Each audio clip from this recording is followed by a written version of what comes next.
حضرت علی رضی اللہ تعالیٰ عنہ وہ صحابی رسول ہیں جنہیں بعض ایسے تفردات حاصل ہیں جو اگر یہ دعویٰ کیا جائے کہ کائنات میں کسی کو حاصل نہیں، یعنی کسی اور انسان کو حاصل نہیں، تو یہ بے جا نہیں ہوگا۔ اور بعض ایسے ہیں جن میں دوسرے بھی شریک ہوتے ہیں لیکن آپ کی کوئی ممتاز حیثیت ہے۔ تو ان میں سے چند مناقب میں آپ کی خدمت میں حصول برکت کے لیے ذکر کرتا ہوں۔ آپ کے لیے ایک بہت بڑی، تمام مسلمانوں کے اندر ایک بڑی سعادت یہ ہے کہ آپ سب سے پہلے، بچوں میں سب سے پہلے اسلام لانے والوں میں سے ہیں۔ نبی کریم صلی اللہ علیہ وسلم نے اپنے خاندان والوں کے سامنے جب اسلام پیش کیا، بڑی عمر کے لوگ سب بیٹھے تھے، تو سرکار نے فرمایا کہ کون اس سے بیعت کرتا ہے، تو سب خاموش رہے، لیکن حضرت علی رضی اللہ تعالیٰ عنہ کھڑے ہو گئے۔ آپ اس وقت ایک روایت کے مطابق 7 سال، ایک روایت کے مطابق 9 سال کے تھے۔ سرکار نے اشارہ کر کے آپ کو بٹھایا، دوبارہ سرکار نے ترغیب دی، پھر دعوت دی، پھر حضرت علی کھڑے ہوئے،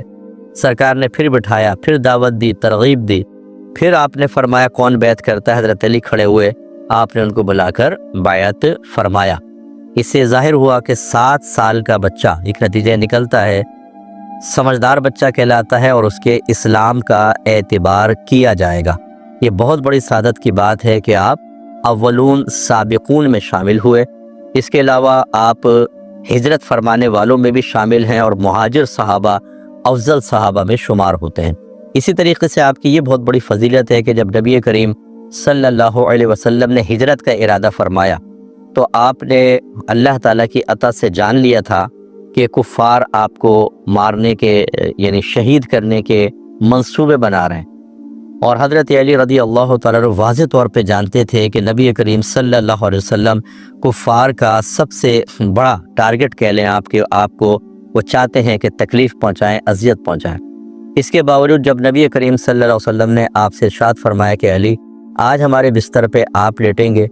اور میں ہجرت کروں گا، اور آپ صبح یہ تمام امانتیں فلاں فلاں کو پہنچا دینا، تو ایک لمحہ آپ نے نہیں لگایا کہ یہ اتنی خطرناک جگہ کہ ہو سکتا ہے حملہ کریں، کچھ ہو جائے، لیکن آپ کی یہ شجاعت تھی، بہادری تھی، اسلام کے لیے ایک بہت زبردست اپنے جان کا نذرانہ پیش کرنے کی ایک عملی کوشش تھی کہ آپ وہاں تشریف فرما ہوئے اور سرکار کے بستر پر سوئے۔ اور روایت میں ہے کہ خود آپ ارشاد فرماتے ہیں کہ جس رات بھی میں سوتا تھا مجھے خوف ہوتا تھا شاید ہی میری زندگی کی آخری رات میں صبح نہ اٹھ سکوں، لیکن اس رات میں بڑی پرسکون نیند سویا کیونکہ مجھے یقین تھا کہ میں صبح تک ضرور زندہ رہوں گا۔ اور اس کی وجہ یہ تھی کہ آپ نے کہا کہ نبی کریم صلی اللہ علیہ وسلم نے مجھے ارشاد فرمایا ہے کہ صبح یہ امانتیں فلاں فلاں کو پہنچا دینا، تو نبی کریم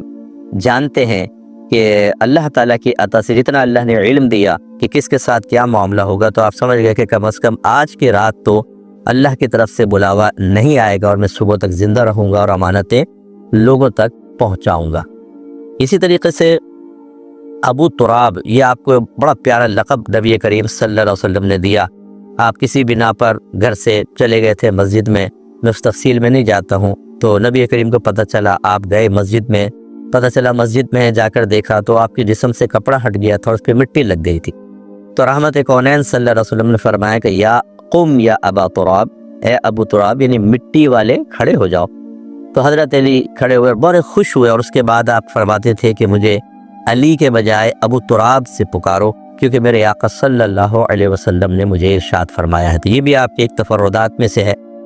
اسی طریقے سے ایک منفرد حیثیت آپ کو یہ حاصل ہے کہ عمومی طور پہ ضابطہ قاعدہ یہی ہے کہ نسلیں مرد سے چلتی ہیں، لیکن اللہ تبارک و تعالیٰ کی مشیت یہ تھی کہ آپ کے تمام بیٹے بچپن میں ہی فوت ہو گئے تھے، اور دیگر جو آپ کی بچیاں تھیں نبی کریم صلی اللہ علیہ وسلم کی، ان سے نسل نہ چلی، حضرت بی بی فاطمہ رضی اللہ تعالیٰ عنہا سے سرکار کی نسل چلی ہے، جو اگر دیکھا جائے تو وہ تو مولا علی رضی اللہ تعالیٰ عنہ کی نسل پاک ہے، لیکن رحمت کونین صلی اللہ علیہ وسلم کو اللہ نے یہ خاصہ عطا فرمایا، اور اسی سے بی بی فاطمہ کو اور اسی سے مولا علی اور رضی اللہ تعالیٰ عنہ کو بھی یہ ایک بنیادی اور انفرادی خصوصیت حاصل ہوئی کہ آپ کی نسل، یعنی حضرت علی کی نسل نبی کریم صلی اللہ علیہ وسلم کی نسل کہلائے گی، یہ سرکار کی نسل سے ہیں اور یہ سید ہیں۔ تو یہ بہت بڑی سعادت کی بات، اور یہ کسی کو کہہ سکتے ہیں ہم کہ کائنات میں حاصل نہیں ہے کہ اللہ کے نبی کی نسل جو حضرت علی کی حقیقتاً نسل ہے، اس کو اللہ نے نبی کی نسل قرار دیا ہے، اور آپ سے ہی آپ کا یہ سلسلہ جاری ساری ہوا۔ اسی طریقے سے جب رحمت کونین صلی اللہ علیہ وسلم مدینہ منورہ ہجرت فرما کے تشریف لائے تو معاشی ایک سمجھ لیں استقامت قائم کرنے کے لیے، معاشی مسائل کو حل کرنے کے لیے، برابری قائم کرنے کے لیے، کیونکہ جو مہاجر صاحب آ رہے تھے زیادہ تر یہ تجار تھے اور بڑے مالدار تھے مکے کے اندر، اور وہاں سارا مال چھوڑ کر آئے تھے۔ اگر رحمت کونین صلی اللہ علیہ وسلم ان کے گزر بسر کے معاملات پر توجہ نہ فرماتے تو خرابیاں پیدا ہوتی، لہذا رحمت کونین صلی اللہ علیہ وسلم نے انصار صحابہ کو حکم دیا کہ ایک مہاجر صحابی کو اپنا دینی بھائی بنا لے۔ تو کوئی کسی کے ساتھ، کسی کا نام کسی کے ساتھ نکلا، کسی کے حضرت علی رضی اللہ تعالی عنہ باقی رہ گئے۔ تو حضرت علی تھوڑے افسردہ ہوئے کہ رسول اللہ میرا تو کسی کے ساتھ بھائی چارہ قائم نہیں ہوا۔ تو سرکار نے ارشاد فرمایا کہ انت اخی فی الدنیا والآخرہ، اے علی آپ میرے بھائی ہیں دنیا میں بھی اور آخرت میں بھی۔ اس میں یہ بشارت بھی ہے، جنت کی بشارت ہے، ایمان کی سلامتی کی بشارت ہے، ایمان کے حفاظت کی بشارت ہے، اللہ تبارک و تعالیٰ کے راضی ہونے کی بشارت ہے کہ آخرت میں بھی آپ ہمارے ساتھ ہوں گے اور دنیا میں بھی آپ میرے بھائی ہوں گے۔ یہ بہت بڑی بات ہے۔ اسی طریقے سے ایک غزوے میں حضرت علی رضی اللہ تعالیٰ عنہ کو سرکار نے ٹھہرنے کا حکم دیا، تو حضرت علی رضی اللہ تعالیٰ عنہ نے عرض کیا رسول اللہ کیا میں یہاں پر رہوں گا؟ فرمایا کہ کیا تم اس سے راضی نہیں ہو کہ تم میرے لیے ایسے ہی ہو جیسے موسیٰ کے لیے ہارون تھے؟ کیونکہ موسیٰ علیہ السلام جب توریت کے لیے گئے تو ہارون علیہ السلام کو اپنی قوم کے پاس مقرر کیا، لیکن سرکار نے فرمایا کہ میرے بعد نبی نہیں ہے، لیکن آپ کی ایسی ہی حیثیت ہے جیسے موسیٰ کے لیے ہارون کی حیثیت تھی، تو اس لیے میں آپ کو چھوڑ کر جا رہا ہوں۔ یہ بھی ایک بہت بڑے مناقب میں آپ کا شمار ہوتا ہے۔ اسی طریقے سے یہ بڑا مشہور جو غدیر خم کا معاملہ ہے کہ سرکار صلی اللہ علیہ وسلم نے حضرت علی رضی اللہ تعالیٰ عنہ کے بارے میں فرمایا کہ من کنت مولاہ فہذا علی مولا،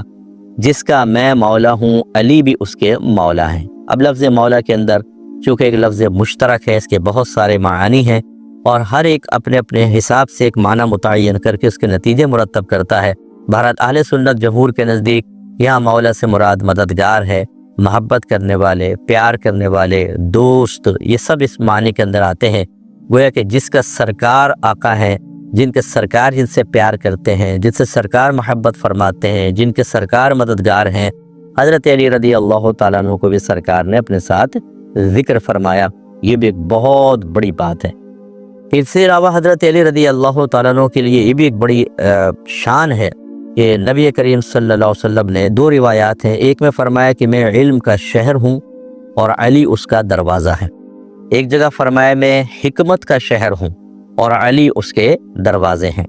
گویا کہ شہر کے اندر جب پہلے داخل ہوتے تھے تو ایک مرکزی دروازہ ہوتا تھا، دروازے سے داخل ہوں گے تو آپ شہر میں آ سکیں گے۔ تو گویا کہ نبی کریم نے فرمایا کہ اگر تم علم حاصل کرنا چاہتے ہو، علم کی گہرائی تک پہنچنا چاہتے ہو تو حضرت علی کو بنیاد بناؤ کہ یہ ایک دروازہ ہے۔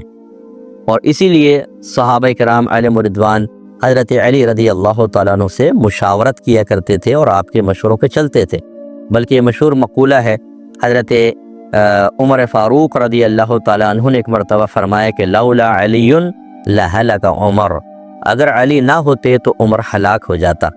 یعنی کوئی ایسا آپ نے فیصلہ فرمایا کہ آپ کی توجہ حدیث کی طرف نہ رہی، آپ نے اجتہادی طور پر فیصلہ کیا، پھر حضرت علی نے توجہ دلائی کہ یہ اجتہادی فیصلے کے مقابلے میں حدیث موجود ہے، اس کو فوقیت دیجیے، تو پھر حضرت عمر کی توجہ اس طرف گئی اور اس پر آپ نے فرمایا کہ آج اگر علی نہ ہوتے تو عمر ہلاک ہو جاتا، یعنی مجھ سے غلط فیصلہ ہو جاتا۔ حالانکہ وہ ایک اجتہادی خطا ہوتی، لیکن پھر بھی بہرحال اس طریقے سے صحابہ کرام نے آپ سے مشاورت فرمائی۔ جب حضرت علی رضی اللہ تعالیٰ عنہ خلیفہ بنے ہیں اس وقت حالات انتہائی نازک ہو چکے تھے، انتشار، افتراق اور مسلمانوں کے صفوف کے اندر لوگ داخل ہو گئے تھے کہ جو اس طرح کے لوگ تھے جو حقیقتاً مسلمان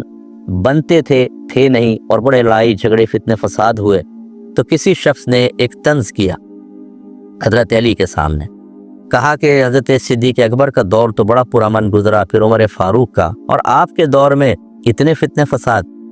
تو آپ نے بہت ہی خوبصورت جواب دیا، آپ نے ارشاد فرمایا اس زمانے میں ہم جیسے مشیر تھے، مشورہ دینے والے،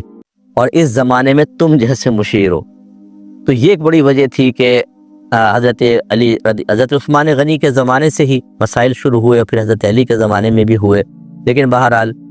آپ نے یہ فرمایا، اس سے ظاہر ہوتا ہے اور یہ حقیقت بھی ہے کہ آپ ایک بہترین مشیر تھے، زبردست قسم کی مشاورت فرمایا کرتے تھے، ایک زبردست مدبر بھی تھے، بڑے مشفق آدمی تھے، اپنے گھر پہ بڑی شفقت فرمانے والے، بی بی فاطمہ رضی اللہ تعالیٰ عنہ سے بڑی محبت رکھنے والے تھے۔